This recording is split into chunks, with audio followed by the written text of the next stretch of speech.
Hey coders, welcome to CodeNFacts, your shortcut to learning Python in the easy way.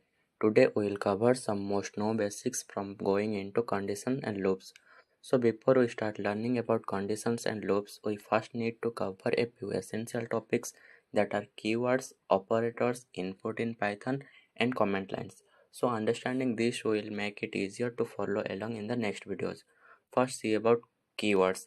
In Python, a keyword is a reserved word that has a predefined meaning in the language. You cannot use keywords as variable names, function names, or any other identifiers because Python uses them for its syntax and structure. Here are some examples of keywords that are used: if, else, for, while, def, return, and many more. You can check all the keywords in Python by just typing this simple line of code in your editor. And the second one is operators. An operator is a symbol or special character that tells Python to perform a specific operation on one or more values. Operators are used to manipulate data and perform calculation. Here are given some operators that are arithmetic operators, assignment operator, comparison operator, and logical operator. Arithmetic operators are just like plus, minus, multiplication, division, floor division, exponential, remainder, etc.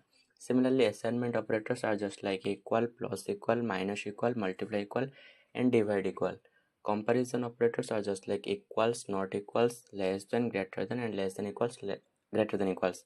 Similarly, logical operators are just like and, or, and not. Here is the some examples for operators.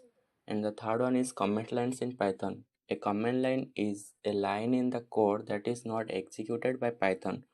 Comments are used to explain code, make it readable, and leave notes for yourself or other programs.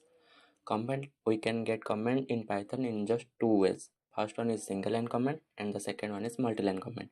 Single line comment is just use hash in the comment and multi-line comment is use triple quotes in this comment. And the last one is how to taking input in Python. You can take input from the user using the built-in input function. Here are some examples to how can we know that how to taking input in Python. So this is all about today's session, and the answer to the questions from the previous video are now available in the description box. You can access from there. Next up, we will practice some questions based on what we learned today. If you found this helpful, like and subscribe for more Python tips. Don't forget to share it with your coding friends. Keep coding, keep creating, and see you in the next video.